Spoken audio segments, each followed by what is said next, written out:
Hey there, welcome to the Hot Slice. I'm your host, Jeremy White, Editor-in-Chief of Pizza Today magazine. I'm joined by Miss Denise Greer, Executive Editor of Pizza Today. What's up, Denise? Hello, Jeremy. How are you this afternoon? I'm doing well. I see you've got your Pizza Slayer shirt. Oh, yeah, absolutely. I love the Pizza Slayers, man. They have those cool holsters with the pizza cutters for their reward system, and that is awesome. It is awesome. Sammy Mandel, Molly, Phil, great people. We're big fans of Gatco, Greenville Avenue Pizza Company in Dallas, Texas. And as a way to celebrate his employees and elevate their status as food service workers here in the U.S., Sammy created this Pizza Slayer identity with those super cool holsters that you just mentioned. And it's got to be a lot of fun to work for Sammy. It's got to be a blast. Oh, absolutely. Absolutely. But you know what? We're not here to talk about Sammy today. So shout out. We've had him on the show. We love you, bro. Yeah. Hey, come on now. It can't all be about you, Sammy. We're going to talk today with Jeff Smokevitch, who is the owner of Brown Dog Pizza. He's got pizzerias in Telluride, Colorado, and Denver, Colorado. And Blue Pan. And Blue Pan, that's right. Brown Dog and Blue Pan. They're great concepts. And Colorado is lucky to have the concepts because they do Detroit-style pizza. And how much do we love Detroit-style pizza right now? Like, I absolutely love Detroit-style. All about it. Absolutely all about it. It is, no wonder it's so hot right now. It's delicious. Oh, absolutely. And that cheesy caramelized crust, I can't get enough. And, Jeff's such a good guy. He learned how to do the style. It took him a long time to perfect it. And then once he got it perfected, what did he do? He's teaching it to other people. So he's letting other people know how to do it through Pizza Expo and Pizza and Pasta Northeast. So it's a pretty remarkable thing what he has going. It is. Jeff is a good friend of ours, good friend of the magazine, good friend of Pizza Expo. We can always count on him to come through if we need something. We need an article done. We need someone to lead a seminar or a demonstration on something that's in his wheelhouse of expertise. He will always over-deliver. So he is definitely a good friend of ours, no doubt about it. Absolutely. And, we can't talk about Detroit style without talking about Shawn Randazzo, who we lost last week. And just reading the Facebook posts, I was crying and seeing, I had, goosebumps on my arms, just the stories people were telling. So, we're going to talk a little bit about Shawn and, Jeff's going to talk about his relationship with Shawn. Yeah, my heart goes out to Shawn's family. Shawn was a family man, a wife, 4 children, a thriving business, lots of friends in this industry. Shawn burst onto the scene in 2012 at the International Pizza Challenge. He was a young kid. He was a nobody, right? No one knew who he was, and no one really knew what Detroit-style pizza was. And in comes this kid, and he blows everyone away and wins the challenge. And very shortly thereafter, he became a large name in this industry. And we got to know Shawn over the years. He's a great man, a great human being. He did a lot of good for the industry, and he's going to be very dearly missed by many people. I like you, was heartbroken when I heard the news. I think I found out over the weekend, and I was heartbroken. And like I said, I can't reiterate this enough, and words are not adequate in a situation like this, but my heart goes out to his wife and his children, especially the holidays. It's just going to be a very tough time for them, and they're definitely in my thoughts, and my heart goes out to them. Oh, absolutely. And Shawn, we had a great relationship with Shawn. He's helped us out in the test kitchen. He's done a lot for us. As I traveled the country and talked to different operators, when I went to Via 313 in Austin, the Hunt brothers are like, yeah, Shawn is the reason why we do what we do. He's the reason why Detroit made it into the mainstream, and that is the truth. Shawn really is the one that set it off to go across the country.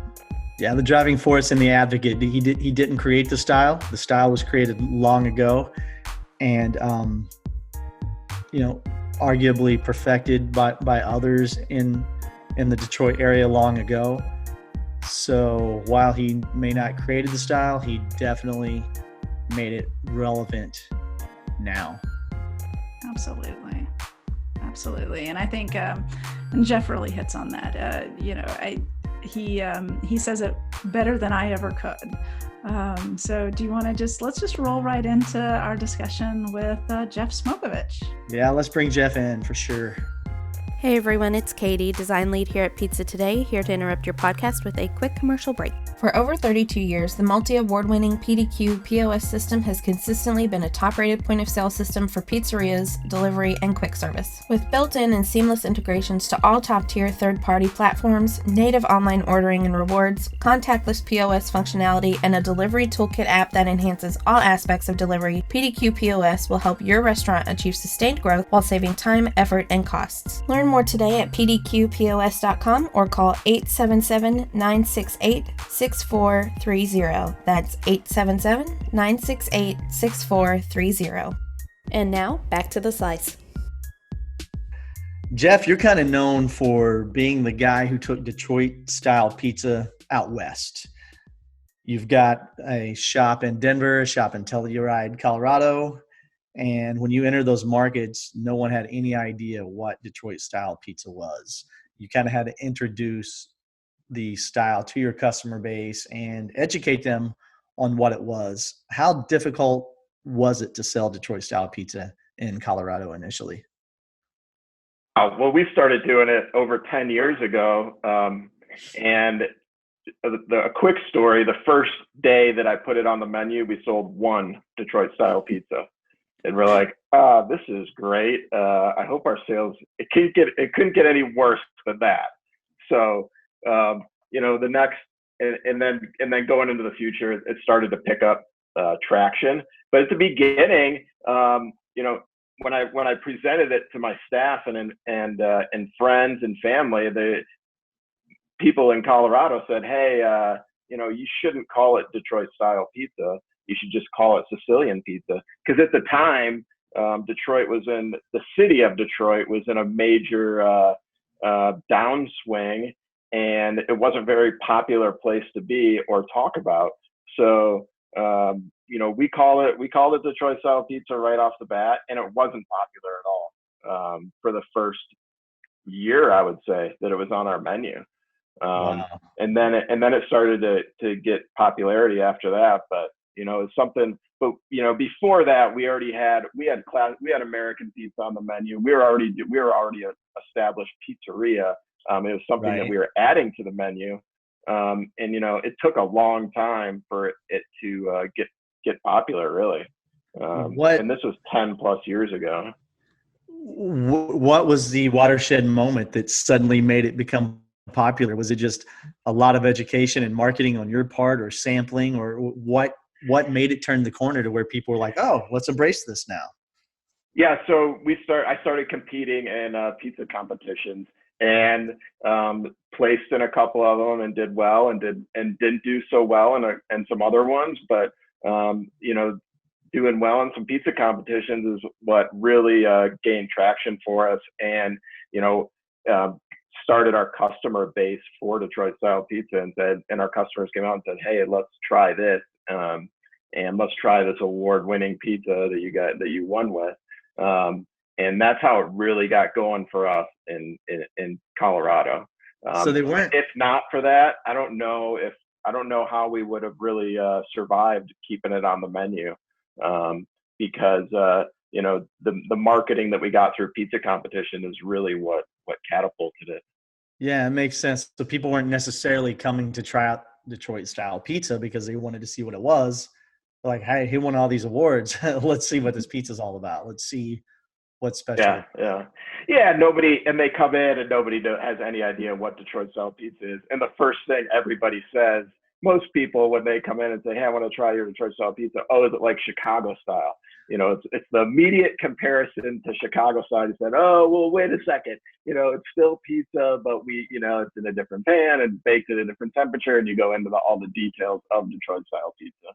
It could be. Oh, that sounds really good. And then you say one thing. Then you say, hey, and we have this great caramelized cheese crust too. And then that's what gets everyone right there. Oh, you got caramelized cheese around the edge of the pan? Let me try it. Nice. That's what got me, I promise you. Yeah.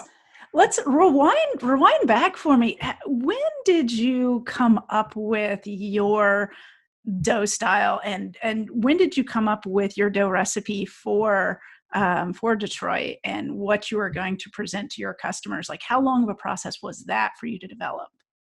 It took a long time. And, I went to Tony Gemignani's, the International School of Pizza, several times, not just once. And at one of the classes I was in, there's a couple brothers from, and everybody knows the Via 313 story. Yeah. And they're, and we were in the same class at Tony's school. And they're from Detroit. I'm from Detroit. And they're like, hey, we want to do a Detroit style pizzeria. I'm like, hey, I'd love to add it to my menu. So we all started talking.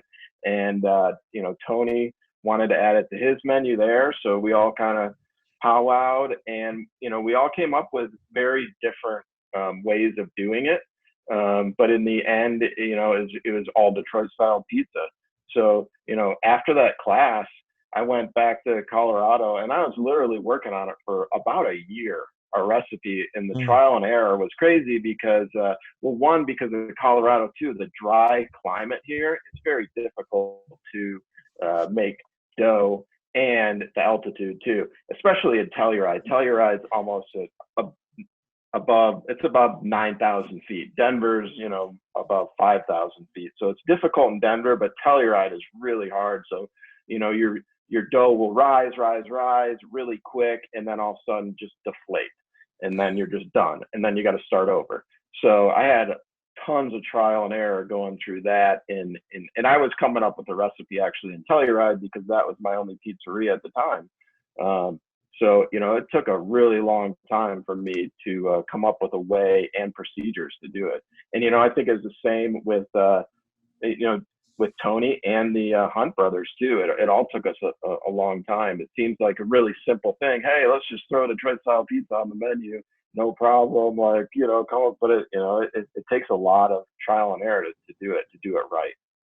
Yeah, we had the Hunt brothers on the episode. I think season 2, we had them on talking about their Detroit roots and how they brought on Detroit. So it's neat to hear a different perspective on a similar style. So yeah, I grew up in Detroit and always eating Detroit style pizza. However, when eating it growing up, we would just call it pizza. It was just like, hey, you call the pizzeria, and they say the first thing they say is round or square. They don't call, nobody was calling it Detroit style pizza back in the 80s and 90s, at least where I grew up in Birmingham. And then, the Hunt brothers really started the language, and Shawn Randazzo too, about, Detroit style pizza. And then, I kind of piggybacked off of them really, those guys, and said, hey, let's do it out in Colorado and try it out here. So yeah, it took a while. Yeah. Speaking it wasn't an overnight success, and it's still not. Our industry's not overnight anything, and it's like, hey, like anything can implode at any minute here. It's popular now, but who knows about tomorrow?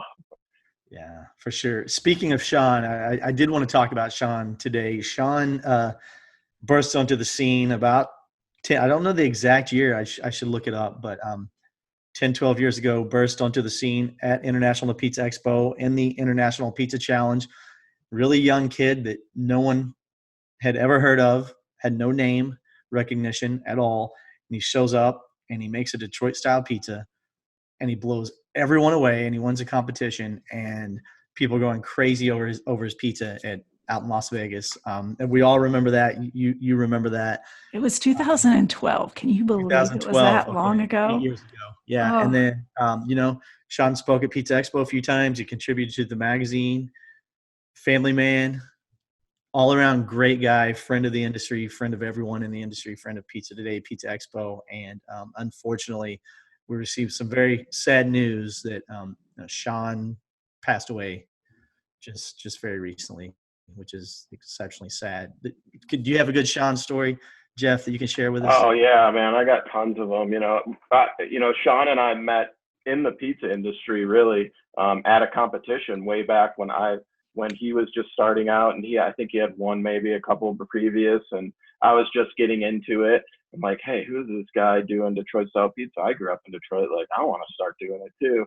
And I reached out to him, and he couldn't have been more welcoming to me to teach, to give me pointers and stuff on, and we were competing against each other too. On, he just really was all about spreading the revolution, he called it, of Detroit style pizza, and letting everyone across the country that wanted to know about it and teach them. And we would I remember one pizza expo we competed against each other. I think it was one of my first ones competing, and we were the only ones doing it. Shawn was doing Detroit style, and I was doing it, and nobody else was doing Detroit style in the competition. And still, people didn't know really what it was. I think this was before Shawn won his the competition at Pizza Expo, and he ended up beating me in that competition by 0.002 points. And he could have, and it was a great learning experience for me, and it really formed our friendship right there, and it just got stronger over the years. And we competed against each other a ton, and he would win sometimes, I would win sometimes, but the thing that came out of it most was how much stronger our friendship became over the years, and how much of an advocate it's incredible how much of an advocate Shawn was for Detroit style pizza, and how much he wanted to teach it to everyone. And I could not believe the past few months, the positive attitude that Shawn had too. It was incredible talking to him. Like, he was talking about the future and doing this with his business and teaching this and that, and while he's fighting this like terminal brain cancer that he had. And me in that situation, I just, he's got a family, he's got a wife, he's got 4 kids, and I went to visit him a couple months ago. We were talking about, he was selling his food truck, and Blue Pan was looking at buying it, so I went to hang out with him in St. Clair Shores, hung out with Carrie, his wife too. And he just had some bad news that day about his health, and Carrie was upset, and you could just feel it. And he was and Shawn wasn't missing a beat that day. He was like, hey, let's go look at the food truck, let's go do this, let's take it out of test drive. Hey, I'm going to New Jersey tomorrow, I'm doing some training out there. Like, he was just all about, still at when he had some really bad news about his health, just still trying to get Detroit style pizza out there. And selfishly be like, I don't know if I would be like that. I don't think I could be like that. And it's an incredible story, and he's just an incredible guy, and his legacy in our industry will just live on forever for me, and for all the the guys that started out, that trained with him, and that started out with him back 10-15 years ago.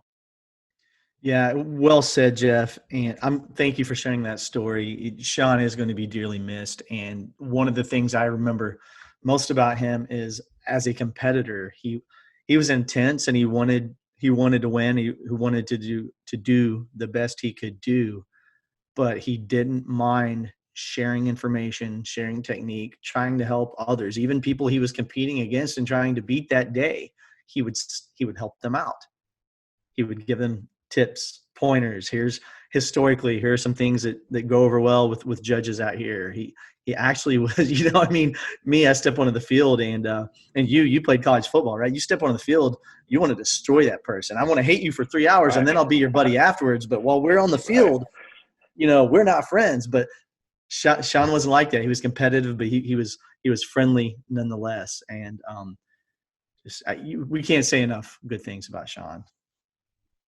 Just an incredible guy, great family man, like you said, and just such a special friend to me too, that I'll always remember and always look back on and be like, hey, like, I wouldn't, and I know a lot of people in the industry would say this too, like, I wouldn't be where I am today in my business if it weren't for Shawn, if it weren't for him picking up the phone when I was calling, like, hey, Shawn, in the middle of the night, like, hey, what should I do here? What should I do with this dough recipe? Or, he was just always really willing to help. And it was a special thing in the industry. And I know that it rubbed off on a lot of people in the industry in a positive way. And, it just makes everyone in our industry that much better knowing Shawn. Absolutely. And Denise, again, no one really outside of Detroit really knew what Detroit style pizza was. No, absolutely and not. Now it's to this day, it's red hot. Pizzerias all across the country have it on their menus. I even noticed in the grocery store recently. Yeah. I walked past the frozen food section, and I rarely go to the frozen food section. It's been a hot minute since I've looked at frozen pizzas, right? And I look over, and there are 2 Detroit style pizzas right there in the frozen food section, and I'm like, wow, that's mind blowing how far that style has come and how hot it is. Oh, absolutely. And, we still haven't perfected it in our test kitchen. We're still working on it with a pan that Shawn gave us, by the way, because he really wanted us to be successful, and he gave us some tools and resources and a lot of advice to get it going. And so we will perfect that Detroit at some time. We will definitely. Jeff, we're struggling with the par bake, man. I don't know if we're doing the par bake a little too long, and then in the second bake I'm not sure what we're doing wrong yet. We tinker in their test kitchen a lot. We've perfected a lot of styles.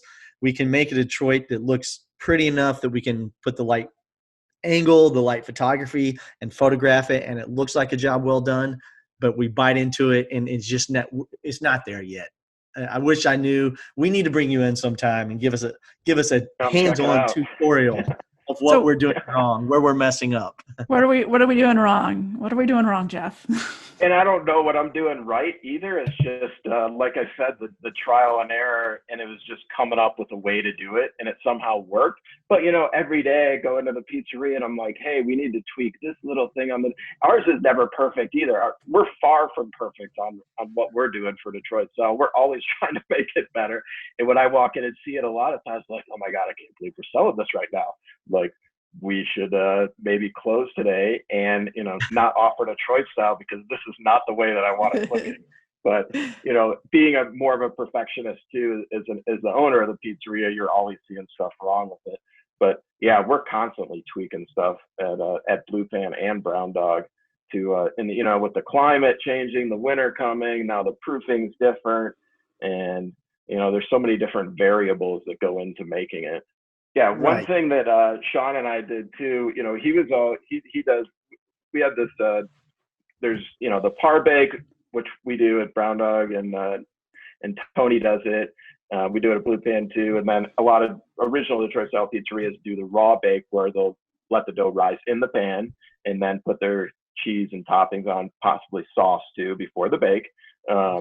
And then and do it that way, which both ways are great. And Shawn and I had a great conversation with Peter Reinhardt about 6 months ago. We did a demo with him, and it was really cool seeing how I did it and then how Shawn did it, and like Peter's view on both of them. So Shawn usually trains it the raw bake way, which is great. And that's the way I grew up eating it. And like, honestly, if I would make it for myself, I'd probably go that way. Yeah. But for some reason, when we were testing it all out here, most of my friends and employees are like, oh no, this one's better. And it happened to be the par bake way.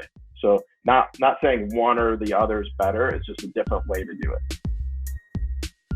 Hey everyone, it's Katie, design lead here at Pizza Today, here to interrupt your podcast with a quick commercial. Performance Food Service is proud to deliver high-quality products, innovative technology, and custom operational solutions to restaurants of all sizes across the country. The flagship division of Performance Food Group, with deep roots in the restaurant industry, Performance Food Service has been the exclusive distributor of the Roma family of brands for more than 65 years. This signature relationship has allowed Performance Food Service to become a leader in the pizza and Italian segment of food service nationwide. And now, back to the slice. Yeah. All right. Well, Denise, I don't know if you guys have tried. Yeah, have you guys Yeah. tried the raw bake way? No, we haven't. No. Okay. So being in like Louisville, where it's probably more like sea level, the altitude, and a more humid climate rather than high elevation and dry in Colorado, I think you have a better chance of being successful with the raw bake way. So that'd be something to try. Yeah. We'll give it a go. We'll give it the old college try over here. Yeah. We love to play around in the kitchen, Jeremy, what I always think of, Jeff, I always think about at Expo and Pizza and Pasta Northeast, how we basically wait all day on a certain day to get a special pizza just from Jeff. Yeah, go ahead. And for those people that don't go to the shows, don't understand that he instructs and teaches people how to do these Detroit style pies, and we look forward to them. Just that the caramelization, it's some of the best pizza I have all year. I can tell you that. It is. Well, One of the perks of working for International Pizza Expo is just what you said. We go find Smoke back in the demo area on the first or second day, and we say, all right, hey, Thursday, we're going to sneak back here. We want a pie. He's like, all right, I got you, fam. Come at 2:30 on Thursday. So 2:30 on Thursday, we slip in through the back curtain, and here he is, Smoke, pulling a fresh, piping hot Detroit out of the oven for me, you, and usually Bill Oakley to whoever's there. Scarf down, and then whoever happens to walk by ends up hoarding our food, and we only get one piece each. And if you miss it, you're just done, because we're not going to call you. We're not going to text you that it's there. We're just going to enjoy it. This is by invitation only, and no one's invited. It is one of the highlights of the show is getting to eat that pizza. But something I really want to know, because you've done this for years, you've instructed. What are some of the really unique or great questions you get during these demonstrations? Because I know afterwards you talk to a lot of operators. What are some of the questions you get from them? There's a ton of questions about dough, because it all starts with the dough. Pans too, and then ovens. But okay, so pans. People are like, hey, I just want to start trying this style out, and it's expensive to get into a new style just to start testing it. I mean, a large pan can be up to $40, and then you got to buy a lid for it. And if you want to buy multiple pans, now you're talking hundreds, thousands of dollars to just for the pans. So the pans, and then the oven too. So what I tell people with the pans when they say, hey, like, we just want to try it out, but we don't have all this money to invest in it right now. We just want to see. So, hey, you can do Detroit style pizza in any type of pan. It doesn't have to be a Detroit style pan. You're just trying to get that caramelized cheese around the edge. So that the pan should be an 1.5 or 2 inches sidewall on it to get to test out a Detroit. But it doesn't have to be square or rectangular. It's actually rectangular, but people call it square. And in some places in the Midwest, I think in Wisconsin, they do a round Detroit style pizza. So you can do any shape or size that you want for Detroit. Yeah, is there like a specific size? Yeah, the 8x10 and the 10x14 that we have for the Detroit pans, and then there's a larger one and a baby one too. But you can do any one. So, and then the other one too is the oven. They're like, hey, do we have to buy this new? Because we always talk about using deck ovens for Detroit style. However, a lot of places in Detroit are not using deck ovens, which is fine. And the original Detroit style pizzeria Buddies, they're using a conveyor oven, which is great. So, my point is, like, you can bake a Detroit style pizza in any kind of oven. I bake them at home in my regular oven at 500 degrees. You don't need a pizza oven to do it. You don't even need a pizza stone to do it. So, you don't need all this new equipment. You don't need the pans. You don't need a fancy oven. You don't even, we talk about using high gluten flour too, but, some of the original pizzerias in Detroit are using bread flour, and it works out great too. So that might be something that you already have in your kitchen, at home, that you can try it out there.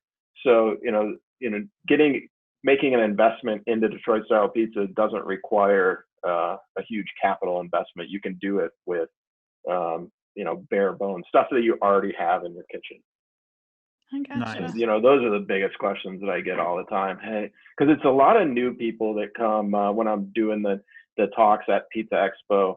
A lot of new people that want to get into Detroit style that don't have any idea about it, that maybe just making regular round pizza, or maybe not even making pizza, or they're just thinking about opening a Detroit style pizzeria. So it's a lot of new testing that needs to go on. And, there's so many different styles of pizza out there. So, some people don't have the money to invest in it. So you don't need it. You don't need the money to invest in it. You just need an oven and a pan. And I'm sure everyone has that in their kitchen already. Right. So what's the key to this, the caramelized Oh gosh, yes. cheese around the crust? What's the key to The crown. getting it crunchy and caramelized without it tasting like it's so burned it tastes like charcoal? Use an aged white cheddar first around the edge, and we think that really helps because of the burn point of cheddar is a really high temperature, higher than mozzarella. And then also there's a cheese called brick cheese, which is slightly creamier, more buttery than mozzarella, and it has a higher burn point too. It won't burn to black; it will burn to like a yellow color. Yeah. So you don't get that like charred taste that you get if you're using mozzarella around the edge.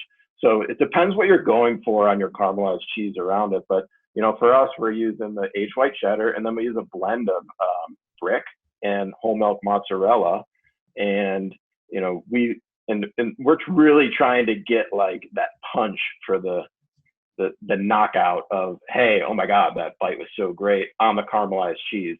So that's why we're blending 3 different cheeses around it. But I don't know anyone that uses the same as me, and or maybe similar, but everyone does it a different way.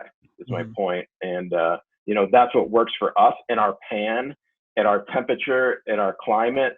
And I think it's different depending what climate you're in and where you live, and what kind of pans you're using too. And what kind of temperature you're at in the oven, and what kind of oven you're using. Those all play key roles into getting that caramelized. And it's just like, I keep going back to it, the trial and error thing, but it's true. Like, we're just doing it, and then all of a sudden it works, and you're like, okay, I don't know why it worked, but it did. So we'll just go with it. I did one in my toaster oven. I'm not even gonna lie, and it was delicious. Oh yeah, no, toaster ovens are great actually for doing Detroit style, because one, you can get it up to temp so fast, right? It takes like 5 minutes to get it up to 4, however hot your toaster oven gets up to. And then the pan usually fits either a small or sometimes even a large. I have a Wolf in my home kitchen here, and I can fit a large pan into it, and I can get up to temp in 5 minutes, and I can be eating a Detroit style pizza in like 20 minutes.